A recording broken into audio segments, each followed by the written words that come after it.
আসসালামু আলাইকুম এভরিওয়ান, নিয়ে আসলাম তোমাদের জন্য নতুন আরেকটি গল্প।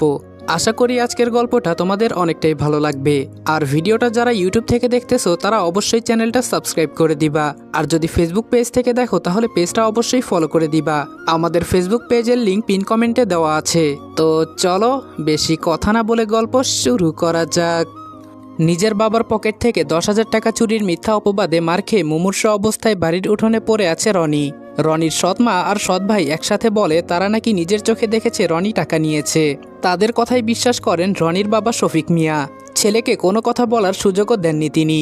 রনি বারবার বলছিল সে চুরি করেনি, কিন্তু সেই কথা যেন কারো কানে পৌঁছালো না। রাগে অন্ধ হয়ে শফিক মিয়া রনিকে ক্রিকেট খেলার ব্যাট দিয়ে মারতে শুরু করেন। একসময় রনি আর দাঁড়িয়ে থাকতে পারেনি, পড়ে যায় উঠোনে। তবুও থামেনি সেই রাগ। সবশেষে দরজার সামনে দাঁড়িয়ে তিনি কঠিন গলায় বলেন, আজকে এই মুহূর্তে তুই আমার বাড়ি থেকে বের হয়ে যাবি। তোর মতো চোর ছেলে আমার দরকার নেই। ঘরের দরজার পাশে দাঁড়িয়ে তখন সৎমা আর সৎ ভাই, তাদের মুখে শয়তানি হাসি। উঠোনে পড়ে থাকা রনি নিঃশব্দে কাঁদছিল। রনির সৎমা নাসরিন বেগম এসে রনির চুল ধরে উপরের দিকে মুখ তুলে বলল, খুব তো বলেছিলি তোর বাপ তোর কথা বিশ্বাস করবে।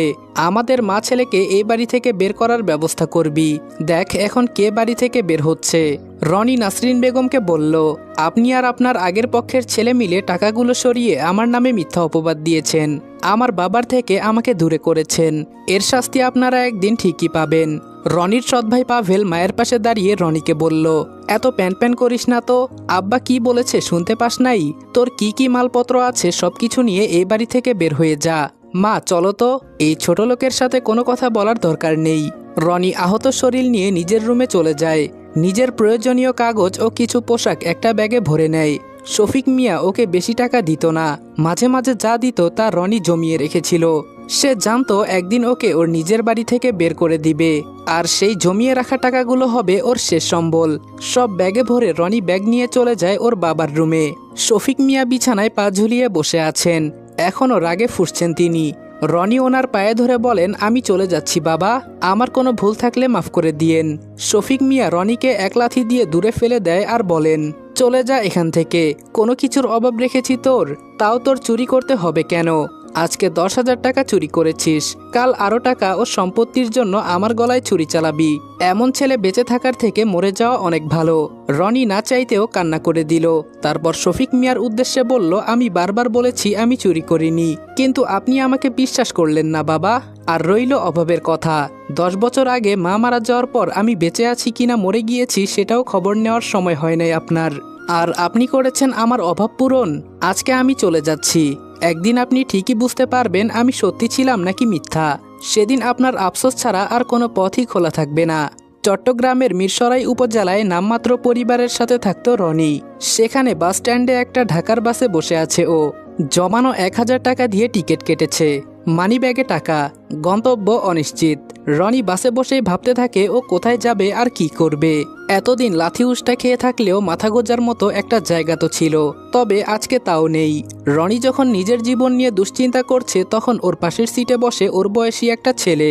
বাস চলতে শুরু করার কিছুক্ষণ পর ছেলেটা রনিকে বলল, আপনি কি ঢাকা যাচ্ছেন? রনি উত্তর দিল, জি। ছেলেটা আবার বলল, আমিও ঢাকা যাচ্ছি। ও, আমাদের তো পরিচয় হয়নি। আমি রাকিব, আপনি? রনি বেশ বিরক্ত হচ্ছিল, তবুও ভদ্রতার খাতিরে জবাব দিল, আমি রনি।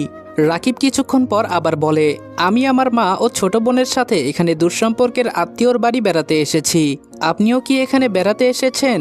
কার সাথে এসেছেন? কে কে আছে আপনার পরিবারে? রনি কিছু বলতে গিয়েও থেমে গিয়ে আবার বলে, আমি এই গ্রামের ছেলে, আমার এই দুনিয়ায় কেউ নেই। ঢাকা যাচ্ছি একটা নতুন জীবন পাওয়ার আশায়। পুরো রাস্তা রাকিব ও রনি বিভিন্ন কথা বলতে বলতে পৌঁছে যায় ঢাকায়। প্রথমে রাকিবের কথায় রনি বিরক্ত হলেও একসময় অভ্যস্ত হয়ে যায়। বাস নিজ গন্তব্যে পৌঁছাতে সন্ধ্যা হয়ে গিয়েছে। রাকিব তার মা ও ছোট বোনকে নিয়ে ভিড়ের মাঝে হারিয়ে যায়। ঢাকা শহরে ভিড়ের মাঝেও কেউ কেউ ভীষণ একা থাকে, রনিও তাদের মধ্যে একজন। রাতটা ও কাটিয়েছিল বাস টার্মিনালের এক কোণে, মাথার নিচে ব্যাগ, চোখে ঘুম নেই। শুধু একটাই প্রশ্ন, এখন আমি কোথায় যাব? ও জানে কেউ ওকে খুঁজছে না, কেউ অপেক্ষা করছে না। এই বিশাল শহরে সে যেন সম্পূর্ণ অচেনা, অপ্রয়োজনীয় এক মানুষ। ভোরের আলো ফুটতেই রনি উঠে দাঁড়ায়। শরীর ক্লান্ত, চোখ লাল, কিন্তু পেটের ক্ষুধা আর বাঁচার তাগিদ তাকে থামতে দেয় না। সে হাঁটতে শুরু করে। একটা দোকান আরেকটা দোকান, তারপর কারখানা, তারপর আবার অন্য কোথাও। কাজ লাগবে? প্রতিবারই একই প্রশ্ন, আর প্রতিবার একই উত্তর, কোনো লোক লাগবে না। দুপুর গড়িয়ে বিকেল হয়ে যায়, পায়ের শক্তি যেন শেষ হয়ে আসছে, পেটের ভেতরটা জ্বলে যাচ্ছে ক্ষুধায়। তবুও সে থামে না, কারণ থামার মতো কোনো জায়গা নেই তার। অবশেষে এক ছোট্ট হোটেলের সামনে দাঁড়িয়ে আবার জিজ্ঞেস করে, ভাই কোনো কাজ হবে? হোটেলের মালিক একটু তাকিয়ে দেখে, হয়তো রনির চোখের ক্লান্তি না বলা কষ্ট দেখে ওনার মায়া হয়। তখন সে বলে, প্লেট বাটি ধুতে পারবি? রনি এক মুহূর্ত দেরি করে না, মাথা নিচু করে বলে, পারবো। সেদিন থেকে শুরু হয় তার নতুন জীবন। সারাদিন গরম পানিতে হাত ডুবিয়ে থালা বাসন ধোয়া, অন্যের ফেলে যাওয়া খাবারের গন্ধে নিজের ক্ষুধা লুকানো, ক্লান্ত শরীর নিয়ে রাতের শেষে এক কোণে ঘুমিয়ে পড়া। হোটেলে অক্লান্ত পরিশ্রম করার পরেও 2 মাস রনির একটা মাথা গোজার ঠাঁই ছিল। 2 বেলা দুমুঠো ভাত পেত। কিন্তু কথায় আছে না, অভাগা যদি সাগরে যায়, সাগরের পানিও শুকিয়ে যায়। সেই অভাগা রনির জীবনে ঝড়টা এলো এক বৃষ্টি ভেজা সন্ধ্যায়। সেদিন হোটেলে প্রচণ্ড ভিড়, বৃষ্টির কারণে বাহিরে পানি জমে গেছে।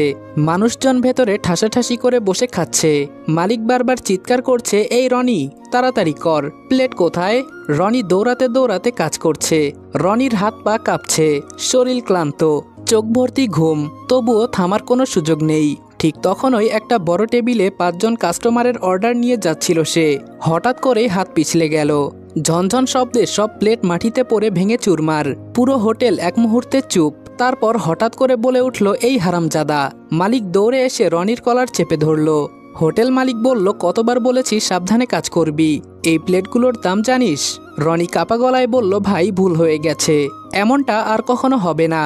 কিন্তু কেউ শোনার মতো অবস্থায় নেই। মালিকের প্রথম থাপ্পড়টা মারতেই রনি হোঁচট খেয়ে পড়ে গেল, তারপরে লাথি। তুই আমার ব্যবসা নষ্ট করে দিচ্ছিস। আরেকজন কর্মচারীও যোগ দিল, এই ছেলেটা শুরু থেকেই ঠিক না। কেউ হাত ধরে টানছে, কেউ ধাক্কা দিচ্ছে। মেঝেতে পড়ে থাকা রনি শুধু হাত দিয়ে মাথা ঢাকার চেষ্টা করছে। চারপাশে অনেক মানুষ দাঁড়িয়ে দেখছে, কেউ কেউ আবার ফিসফিস করছে, কিন্তু রনিকে বাঁচাতে কেউ এগিয়ে আসছে না। হঠাৎ একজন কাস্টমার উঠে বলল, এইভাবে মারছেন কেন? ছেলেটা তো ভুল করতেই পারে। কিন্তু মালিক রেগে গিয়ে বলল, আপনি আপনার কাজে থাকেন, এটা আমার হোটেল। এরপর আবার রনির দিকে ফিরে বললেন, আজকেই তোর শেষ দিন, এখনই বের হয়ে যা। রনি ধীরে ধীরে উঠে দাঁড়ালো, ঠোঁট ফেটে রক্ত বের হচ্ছে, চোখে পানি জমে আছে। সে কিছু বলতে চাইলেও গলা দিয়ে শব্দ বের হলো না। চুপচাপ রান্নাঘরের কোনায় গিয়ে তার ছোট্ট ব্যাগটা তুলে নিল। ভেতরে শুধু পুরনো কয়েকটা কাপড়। ব্যাগ নিয়ে দরজার কাছে এসে একবার পেছনে তাকালো। বাহিরে তখনও বৃষ্টি পড়ছে। রনি দরজা পেরিয়ে রাস্তায় দাঁড়ালো। আশেপাশে তার কেউ নেই, কোনো কিছুই নেই, শুধু অন্ধকার আর বৃষ্টির শব্দ। তার মাথার উপর আর কোনো ছাদ নেই। ধীরে ধীরে হাঁটা শুরু করলো সে। কোথায় যাবে সে নিজেও জানে না। শুধু একটা কথাই তার মনে ঘুরছে, আমার জন্য কি কোথাও একটু জায়গা নেই? রনি হোটেল থেকে বের হয়ে একটা নিরিবিলি জায়গায় বসেছিল। চোখ দিয়ে অনবরত পানি পড়ছে। ঠিক তখনই 3 জন লোক এসে দাঁড়ালো তার সামনে। এই এত রাতে এখানে কি করছিস? রনি চুপ করে থাকলো। তার হাত আরো শক্ত হয়ে গেল বুকের কাছে। একজন একটু এগিয়ে এসে বলল, টাকা পয়সা যা আছে বের কর। রনির বুকের ভেতর ধক করে উঠল। তার কাছে টাকা বলতে হোটেলের 2 মাসের বেতন 6000 টাকা, এটাই তার শেষ সম্বল। এটাও নিয়ে গেলে ও যে না খেতে পেয়ে মরবে। রনি কিছুটা ভয় পেতে থাকে, কিন্তু সে মাথা নেড়ে বলল, আমার কাছে কিছু নেই। লোকটা হেসে বলল, সবাই এটাই বলে। আরেকজন বলল, চেক কর। একজন তার দিকে হাত বাড়াতেই রনি আচমকা পেছাতে চাইলে 2 জন মিলে তাকে চেপে ধরল।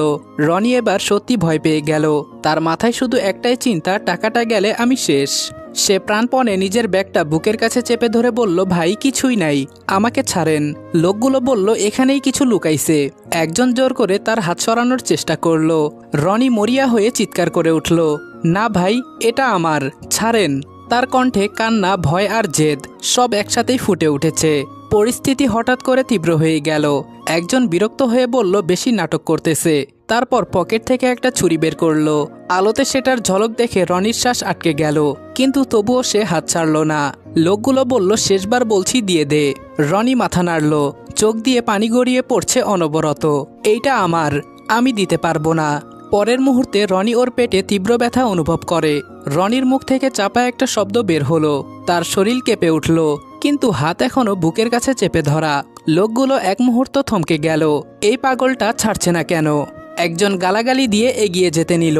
কারো এগিয়ে আসার শব্দ শুনতেই ওদের মাঝে একজন বলে উঠল, এই চল, ঝামেলা বেশি হওয়ার আগে চলে যাই। তারা তাড়াহুড়ো করে সরে গেল। রনি ধীরে ধীরে মাটিতে বসে পড়ল। তার শ্বাস ভারী হয়ে যাচ্ছে, চোখ ঝাপসা, কিন্তু তার ব্যাগ এখনো বুকের কাছে চেপে ধরে আছে। সে কাঁপতে কাঁপতে ভেতর থেকে টাকাগুলো বের করলো। ভেজা নোটগুলো শক্ত করে চেপে ধরলো। তার ঠোঁট এখনো কাঁপছে। এইটা আমার টাকা। চোখ দিয়ে পানি গড়িয়ে পড়ছে। চারপাশে কেউ নেই, শুধু ভেজা রাত, নীরব রাস্তা। আর এক জায়গায় একা একা বসে আছে রনি। দূরে একটা আলো এগিয়ে আসছে, কারো পায়ের শব্দ। কেউ যেন ডেকে বলছে, এই এখানে কে আছে? রনি চোখ তুলে তাকানোর চেষ্টা করে, কিন্তু চোখ দুটো ঝাপসা হয়ে আসে। লুটিয়ে পড়ে রাস্তায়। হাতের মুঠোয় এখনো সেই ৬,০০০ টাকা শক্ত করে ধরা। দূরে যে পায়ের শব্দটা শোনা যাচ্ছিল সেটা দ্রুত কাছে চলে এলো। একটা মাঝবয়সী লোক, হয়তো রাতের পাহারাদার বা পথচারী, দৌড়ে এসে থমকে দাঁড়ালো। এই, কে এখানে? কি হয়েছে তোমার? রনির চোখ আধখোলা, ঠোঁট কাঁপছে, কিন্তু শব্দ বের হচ্ছে না ঠিকভাবে। লোকটা নিচু হয়ে তার অবস্থা দেখে আটকে উঠল। ইন্নালিল্লাহ, এ তো রক্ত। সে দ্রুত চারপাশে তাকালো, তারপর চিৎকার করে ডাকতে লাগলো, এই কেউ আছেন? এখানে একজন আহত ব্যক্তি পড়ে আছে। কিছুক্ষণ পর আশেপাশের ২-৩ জন লোক ছুটে এলো। কেউ পানি আনলো, কেউ ফোন বের করে সাহায্যের জন্য কল দিল। একজন বলল দ্রুত হাসপাতালে নিতে হবে, দেরি করলে খারাপ হইতে পারে। তারা মিলে রনিকে সাবধানে তুলে নিল। তখনও রনির হাত শক্ত করে ধরা। একজন লক্ষ্য করলো ওর হাতে কি আছে। আরেকজন আলতো করে বলল, ধরতে দাও, মনে হয় টাকা পয়সা, এজন্যই ছাড়তেছে না। রনি অচেতন অবস্থাতেও হাতটা আরো শক্ত করে চেপে ধরল। হাসপাতালের সাদা আলোয় যখন রনির জ্ঞান ফিরল, তখন সে প্রথমে কিছু বুঝতে পারল না। ব্যথার চোটে মনে হচ্ছে সে মরেই যাবে। তার পাশেই স্যালাইন ঝুলছে। রনি আস্তে আস্তে বুঝতে পারে সে একটা হসপিটালে আছে। সে ধীরে ধীরে চোখ ঘুরিয়ে দেখল পাশে একটা লোক দাঁড়ানো, যে তাকে রাস্তা থেকে তুলেছিল। লোকটা তার পাশে চুপচাপ বসে আছে।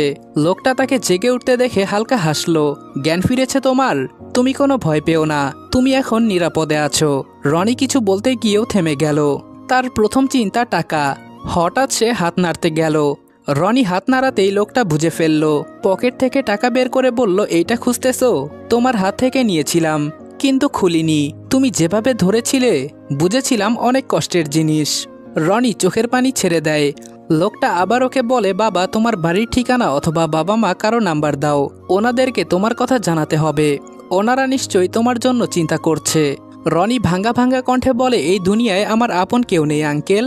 আমি বেঁচে আছি নাকি মরে গিয়েছি সেটা জিজ্ঞেস করার মতো কেউ নেই। লোকটা বলল, আসলেই তোমার কেউ নেই? ভদ্রলোকের প্রশ্নে রনি না চাইতেও আবার চোখের পানি ছেড়ে দিল। তারপর জবাব দিল, আছে, তবে না থাকার মতো। রনি ভদ্রলোককে নিজের জীবনের সব ঘটনা খুলে বলল। 10 বছর আগে মা মারা যাওয়া, তারপর বাবার দ্বিতীয় বিয়ে, সেই থেকে সৎ মা এবং সৎ ভাইয়ের অত্যাচার, তারপর বাবার 10,000 টাকা চুরির দায়ে বাবার হাতে মার খেয়ে বাড়ি ছাড়া হওয়া, এবং ঢাকা আসার পর তার সাথে কি কি হয়েছে তাও বলল ওনার কাছে। সবকিছু বলে ওর যেন হালকা লাগছে। ভদ্রলোক সব শুনে ওর মাথায় হাত বুলিয়ে বলে, এই বয়সে অনেক কিছু সহ্য করেছো তুমি। আল্লাহ তোমার জন্য ভবিষ্যতে ভালো একটা জীবন তৈরি করে দিক, এই দোয়াটাই করি। রনি তাচ্ছিল্য হেসে জবাব দেয়, ভালো জীবন ও সুখ আমার জন্য না আঙ্কেল। আচ্ছা আঙ্কেল, আমাকে এখানে ভর্তি করতে আপনার নিশ্চয়ই অনেক টাকা খরচ হয়েছে। রনি তার 6,000 টাকা বের করে বলল, এই নিন আঙ্কেল, আমার কাছে এইটুকুই আছে। ভদ্রলোক রনির টাকা ফিরিয়ে দিয়ে বলল, আমার এটা লাগবে না। আচ্ছা, তুমি এখন কি করবা? কিছু কি ভেবেছো? রনি বলল, কি আর করব আঙ্কেল, এখান থেকে বের হয়ে আবার দরজায় দরজায় ঘুরবো কাজের জন্য। পেটের ক্ষুধা দূর করতে লাগবে খাবার, আর সেই খাবার জোগাড় করতে টাকার প্রয়োজন আঙ্কেল। রনিকে অবাক করে দিয়ে ভদ্রলোক বলে ওঠে, তুমি আমার সাথে যাবে আমার বাড়িতে? ওখানে থাকবা, খাবা, মাঝে মাঝে আমার কিছু কাজ করে দিবা, তাহলেই চলবে। কি, যাবে আমার সাথে? রনি ওনাকে জিজ্ঞেস করে, আমাকে বাড়িতে নিয়ে কি লাভ হবে আপনার? আপনি তো আমাকে চিনেনও না, আমি যদি ধোঁকাবাজ হই? ভদ্রলোক একটু হেসে রনির দিকে তাকালেন। সেই হাসিতে কোনো ভয় ছিল না, বরং অদ্ভুত এক শান্তি। সব মানুষকে চিনে নিতে সময় লাগে, কিন্তু কিছু মানুষকে বুঝতে সময় লাগে না। তিনি ধীরে ধীরে বললেন, তোমার চোখে আমি যা দেখেছি ওটা ধোঁকাবাজি না, ওটা একটা বাঁচার লড়াই। রনি চুপ করে রইল। কথাগুলো যেন তার বুকের ভেতর গিয়ে লাগলো। ভদ্রলোক আবারও বললেন, আর যদি ভুলও হই তাহলেও সমস্যা নেই। জীবনে 1-2টা ভুল মানুষকে বিশ্বাস করাই যায়, কিন্তু যদি ঠিক হই তাহলে একটা জীবন বাঁচানো হবে। রনির চোখ আবারও ভিজে উঠল। এতদিন সে শুধু অবিশ্বাস, অপমান আর কষ্ট পেয়েছে। কেউ তাকে এভাবে বিশ্বাস করে কথা বলেনি। রনি একটু থেমে বলল, আমি গেলে আমাকে তাড়িয়ে দিবেন না তো কোনো দিন? মাহবুবুর রহমান কিছুক্ষণ চুপ করে রইলেন, তারপর দৃঢ় কণ্ঠে বললেন, তুমি যদি নিজে চলে যেতে না চাও তাহলে তোমাকে কেউ তাড়াতে পারবে না। এই কথাটা যেন রনির ভাঙ্গা হৃদয়টাকে একটু করে জোড়া লাগালো। হাসপাতালের সাদা দেয়ালের দিকে তাকিয়ে রনি দীর্ঘশ্বাস ফেলল, তারপর ধীরে ধীরে মাথা ঘুরিয়ে ভদ্রলোকের দিকে তাকালো। রনি বলল, আমি যাব। ভদ্রলোকের সাথে ওনার গাড়িতে বসে আছে রনি। কথায় কথায় জানতে পেরেছেন ওনার নাম মাহবুবুর রহমান। মাহবুবুর রহমান মাঝে মাঝে ওর দিকে তাকাচ্ছিলেন। তিনি বললেন, ভয় লাগতেছে? রনি একটু হেসে বলল, হালকা ভয় লাগতেছে। মাহবুবুর রহমান বললেন, ভয় পেও না।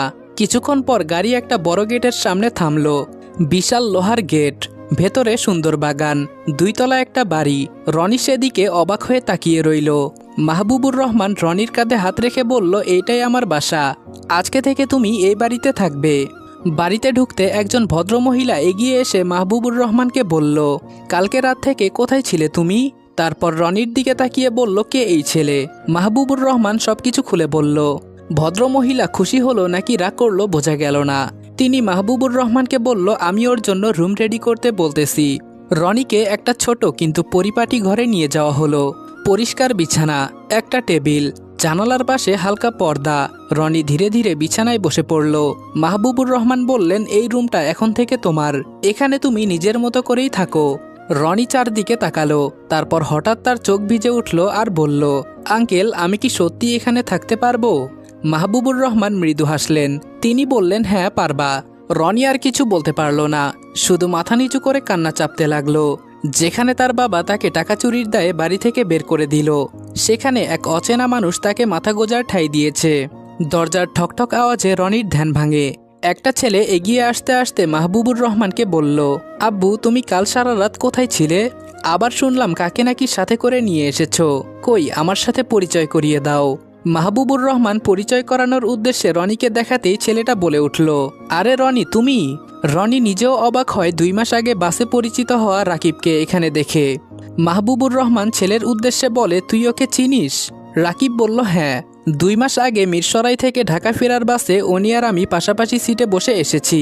উনি কি আজকে থেকে আমাদের বাড়িতে থাকবে? মাহবুবুর রহমান ছেলেকে বলল, হ্যাঁ, ও এ বাড়িতেই থাকবে, আজকে থেকে ও এই বাড়ির একজন সদস্য। অপরদিকে রনির সৎভাই বলল, মা, ওই ছোট লোকের বাচ্চা সত্যি সত্যি আর ফিরে আসলো না? পাভেলের কথায় নাসরিন বেগম শয়তানি হাসি দিয়ে বলল, ফিরে আসার জন্য কি ওকে এই বাড়ি থেকে বের করেছি? কত কাঠখড় পুরাইতে হয়েছে ওই সতীনের ছেলেকে বিদায় করতে। পাভেল হেসে জবাব দেয়, মা, তুমি কি খেলাটাই না খেললে? এদিকে 10,000 টাকা আমার হয়ে গেল, অন্যদিকে তোমার আমার চিরশত্রু বাড়ি থেকে বিদায় নিল। হঠাৎ করে পেছন থেকে শফিক মিয়া বলে উঠলেন, তার মানে আমি এতদিন দুধকলা দিয়ে কালসাপ পুষেছি, আমার বাড়ি থেকে আমার ছেলে দূর করার জন্য এত কিছু করতেছিস তোরা? শফিক মিয়ার গলা শুনে মা ছেলে তড়িঘড়ি করে পেছনে তাকায়, দেখতে পায় শফিক মিয়া রাগে ফুঁসছেন। নাসরিন বেগম তাড়াতাড়ি করে শফিক মিয়ার সামনে এসে বলল, তোমার কোনো ভুল হচ্ছে, আমরা কেন রনিকে এই বাড়ি থেকে বের করতে যাব? ও তো চুরি করেছে, তাই তো তুমি ওকে মেরে বাড়ি থেকে বের করে দিলে। শফিক মিয়া নাসরিন বেগমের চুলের মুঠি ধরে চিৎকার করে বললেন, আর একটা কথাও বললে তোর জিভ কেটে ফেলবো কাল নাগিনী। আমার ভুল হচ্ছে, আমি এতক্ষণ নিজের কানে যা শুনেছি সব ভুল। তোকে বিয়ে করে আনার পর থেকে আমার ছোট্ট ছেলেটাকে শুধু অত্যাচার করে গিয়েছিস। আমার কাছে ওর নামে মিথ্যা কথা বানিয়ে বানিয়ে বলতি। আমিও কত বোকা, আমার ছেলের কথা বিশ্বাস না করে এই কালনাগিনী আর ওর ছেলের কথা বিশ্বাস করতাম। পাভেল মাকে ছাড়ানোর জন্য বলে, কি করতেছেন আব্বা? মাকে মারছেন কেন? বেশ করেছে ওই ছোট লোকের বাচ্চাকে মা এই বাড়ি থেকে বের করে দিয়ে। ওই ছোট লোকের বাচ্চা বড় বড় কথা বলতো, আমাকে আর আমার মাকে নাকি এই বাড়ি থেকে বের করে দিবে। এখন কে বাড়ির বাহিরে ভালো করে দেখুক। শফিক মিয়া আরো চিৎকার করে বললেন, খবরদার পাভেল, আমার ছেলেকে ছোট লোকের বাচ্চা বলবি না। ছোট লোকের বাচ্চা তো তুই। আমি যদি তোর মাকে বিয়ে না করতাম, তুই আর তোর মা না খেতে পেয়ে মরতি। আজকেই তুই আর তোর মা আমার বাড়ি থেকে বের হয়ে যাবি, তারপর বুঝতে পারবি কে ছোট লোক।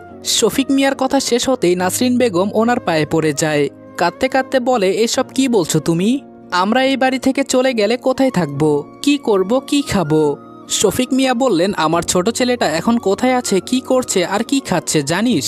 জানিস না? তোদের কথার ফাঁদে পড়ে আমি ওকে এই বাড়ি থেকে বের করে দিয়েছি। এখন আমি আমার ছেলেকে কিভাবে খুঁজে পাবো জানি না। তোদের মতো আপদ আমার দরকার নেই। আজকে এই মুহূর্তে তোরা মা ছেলে আমার বাড়ি থেকে বের হয়ে যাবি, কথা শেষে শফিক মিয়া সেদিন যেভাবে রনিকে লাথি দিয়ে দূরে সরিয়ে দিয়েছিল, আজকে নাসরিন বেগমকে একইভাবে লাথি দিয়ে দূরে সরিয়ে দেন। এরপরে শফিক মিয়া সেখান থেকে চলে যায়। আসসালামু আলাইকুম এভরিওয়ান। সৎ মায়ের অপবাদ গল্পের প্রথম পর্ব এখানে শেষ করলাম। ভিডিওটা ভালো লাগলে লাইক, কমেন্ট এবং শেয়ার করতে ভুলবা না। আর চ্যানেলে নতুন হলে অবশ্যই সাবস্ক্রাইব করে দিবা। আমাদের চ্যানেল কিন্তু 100K খুবই কাছাকাছি, আর সর্বোচ্চ 400 থেকে 500টা সাবস্ক্রাইবার লাগে। তো আমাদের চ্যানেলে অনেকে আছে যারা গল্প শোনো এবং গল্প শোনা শেষে লাইক কমেন্ট কিছুই না করে চোরের মতো আবার চলে যাও। তো তাদের কাছে আমার রিকোয়েস্ট থাকবে, অবশ্যই চ্যানেলে সাবস্ক্রাইব করা না থাকলে চ্যানেলটা সাবস্ক্রাইব করে দিবা। তো দেখা হচ্ছে তোমাদের সাথে নেক্সট ভিডিওতে। ততক্ষণ ভালো থাকবা, সুস্থ থাকবা। আল্লাহ হাফেজ।